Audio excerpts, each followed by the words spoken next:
अस्सलामुअलैकुम दोस्तों, कैसे हैं आप लोग। उम्मीद करते हैं कि आप सभी लोग खैरियत से होंगे। दोस्तों आज की वीडियो में हम कुवैत की कुछ बड़ी और इंपॉर्टेंट जो अपडेट आ रही है वो आप तक पहुंचाने वाले हैं। आप लोगों से गुजारिश है वीडियो को शुरू से लेकर आखिर तक जरूर से देख लें। दोस्तों वीडियो को लाइक भी जरूर कर दें।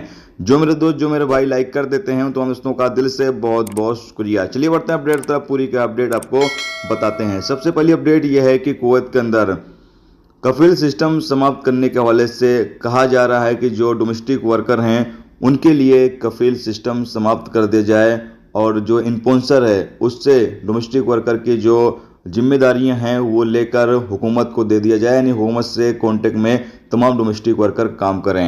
ऐसा इसलिए कहा जा रहा है क्योंकि यहाँ पर बताया गया है कि बहुत सारे कफील अपने वर्कर को टाइम पर सैलरी नहीं देते हैं या बाकी जो उनके अधिकार हैं वो उनको नहीं देते हैं या उनसे ज़्यादा काम लेते हैं, उनको पैसे ज़्यादा नहीं देते हैं। यानी बहुत सारे मसले मसाइल हैं जिसकी वजह से ये कहा जा रहा है कि हुकूमत को जो है ये इस पर विचार करना चाहिए और जितने भी डोमेस्टिक वर्कर हैं उनका जो सिस्टम है वो हुकूमत से जोड़ दिया जाना चाहिए ताकि कोई भी कफील किसी डोमेस्टिक वर्कर के ऊपर जुल्म न कर सके और उसकी सैलरी को लेट न कर सके। तो हो सकता है हुकूमत इसके ऊपर विचार करे।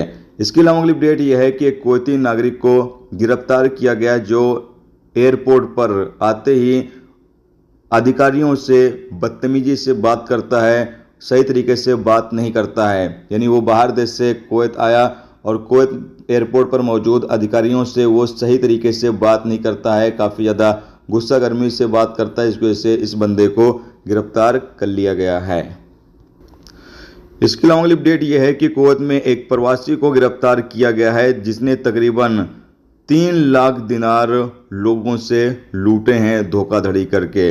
किस तरीके से, तो ये लोगों से कहता था कि इस प्रोजेक्ट पर काम शुरू किया जाने वाला है, आप पैसे दें, इन्वेस्ट करें। इस तरीके से अलग अलग बहानों से लोगों से पैसे इसने लूटे हैं। और एक कुवैती नागरिक एक प्रवासी से तो इसने सिर्फ 1,70,000 KD लूटे हैं, जिसके बाद लोगों ने जाकर पुलिस स्टेशन में कंप्लेन किया और कंप्लेन करने के बाद पुलिस ने जब जांच शुरू की तो पता चला कि इसने अब तक लोगों से 3 लाख KD से ज़्यादा लूटे हैं। तो इस बंदे को गिरफ्तार कर लिया गया, आगे अधिकारियों को सौंप दिया गया है जहां आगे इसके खिलाफ कानूनी कार्रवाई की जाएगी।